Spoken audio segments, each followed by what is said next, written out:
వచ్చే ముందు మిత్రులు కొత్తగూడెం శాసనసభ్యులు రాష్ట్ర సిపిఐ సెక్రటరీ సాంబశివరావు గారితో కూడా నేను మాట్లాడాను. కొత్తగూడెంలో కూడా ఇది హంగ్ వచ్చింది.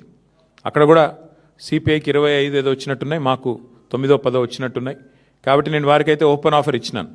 సింగరేణిలో జరుగుతున్న కుంభకోణాలు, సింగరేణిలో జరుగుతున్న దుర్మార్గాలు, అరాచకాలకు అడ్డుకట్ట వేయాలి అంటే డెఫినెట్గా మేము మీతో కలిసి వస్తాము. కాంగ్రెస్ బీజేపీని అడ్డుకోవాల్సిన అవసరం ఉంది.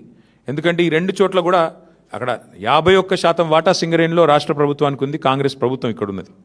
49% వాటా కేంద్ర ప్రభుత్వానికి ఉంది, బీజేపీకి అందులో భాగస్వామ్యం ఉంది. ఇన్ని అక్రమాలు జరుగుతున్నాయని చెప్పి మేము గొంతెత్తి ధర్నాలు చేసి క్షేత్రంలో ఘోషించి ప్రెస్ మీట్లు పెట్టి గవర్నర్ని కలిసి ఇంత హంగామా చేస్తే మరి ఇంతవరకు అటు కాంగ్రెస్ చప్పుడు చేయదు, ఇటు బీజేపీ చప్పుడు చేయదు.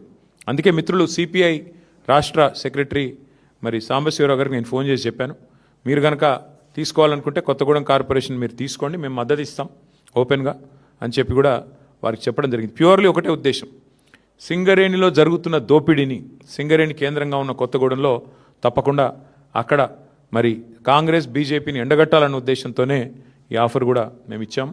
అట్లా కలిసి వచ్చే లౌకిక పార్టీలు ఉంటాయి, చాలా రకరకాల కాంబినేషన్స్ ఉంటాయి. ఇవన్నీ కూడా చూసిన తర్వాత మేమైతే డెఫినెట్గా గట్టిగా పోరాడినాము.